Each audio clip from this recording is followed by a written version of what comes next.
Maharashtra municipal elections లో ఊహించని పొత్తులు కుదురుతున్నాయి.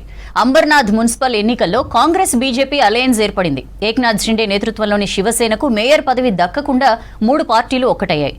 అకోట్లో ఎంఐఎం కౌన్సిలర్లు బీజేపీ, ఎన్సీపీ, అజిత్ పవార్ పార్టీలో చేరారు.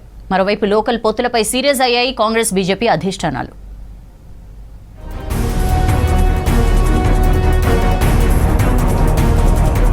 మహారాష్ట్ర మున్సిపల్ ఎన్నికల్లో ఊహించని పొత్తులు కుదురుతున్నాయి. నిన్న మొన్నటి వరకు ఉప్పు నిప్పులా ఉన్న స్థానిక పార్టీల లీడర్లు అధికారం కోసం ఏకమవుతున్నారు.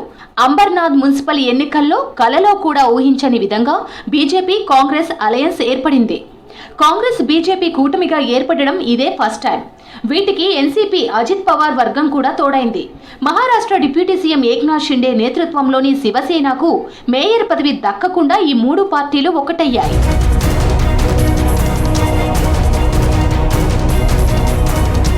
అంబర్నాథ్ మున్సిపల్ కౌన్సిల్లో 60 సీట్లు ఉండగా శివసేన షిండే వర్గం 27 సీట్లు గెలిచింది. ఏకైక అతిపెద్ద పార్టీగా నిలిచింది. లోకల్ బీజేపీ నేత తేజశ్రీ కరణ్ జులే చక్రం తిప్పి కాంగ్రెస్ అజిత్ పవార్ బ్యాచ్ తో దోస్తీ కట్టారు. శివసేనకు మేయర్ సీటు దక్కకుండా కూటమిగా ఏర్పడి కనీ విని ఎరగని కొత్త పొత్తుకు దారితీశారు.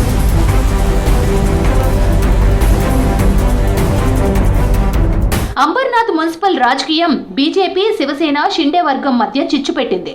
కాంగ్రెస్ తో బీజేపీ కౌన్సిలర్లు చేతులు కలపడంపై షిండే బ్యాచ్ లీడర్లు మండిపడ్డారు.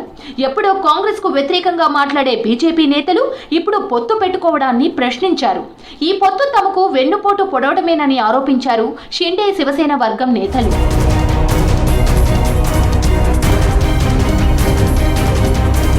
అకోట్ మున్సిపల్లో ఎంఐఎంకి ఆ పార్టీ కౌన్సిలర్లు షాక్ ఇచ్చారు. ఎంఐఎం తరపున 5 కౌన్సిలర్లు విజయం సాధించగా వీరిలో 2 బీజేపీ, మరో 2 ఎన్సీపీ, అజిత్ పవార్ పార్టీలో చేరారు.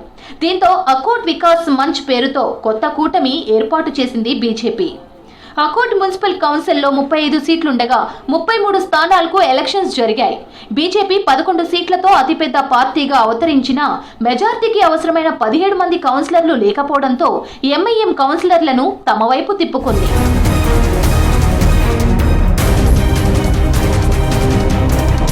అంబర్నాథ్ లో బీజేపీతో పొత్తుపై కాంగ్రెస్ సీరియస్ అయింది. అంబర్నాథ్ కాంగ్రెస్ బ్లాక్ అధ్యక్షుడు ప్రదీప్ పాటిల్ కు మహారాష్ట్ర పీసీసీ లేఖ రాసింది.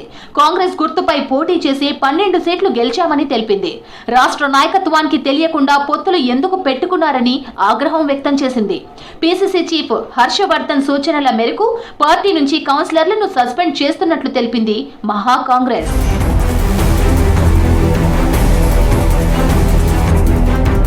కాంగ్రెస్ తో పొత్తుపై బీజేపీ అధిష్టానం సీరియస్ అయింది. లోకల్ పొత్తులపై తీవ్ర అసంతృప్తి వ్యక్తం చేశారు సీఎం దేవేంద్ర ఫడ్నవీస్. అకోట్లో ఎంఐఎం, అంబర్నాథ్ లో కాంగ్రెస్ తో పొత్తులను ముగించాలని బీజేపీ యూనిట్లను కోరారు.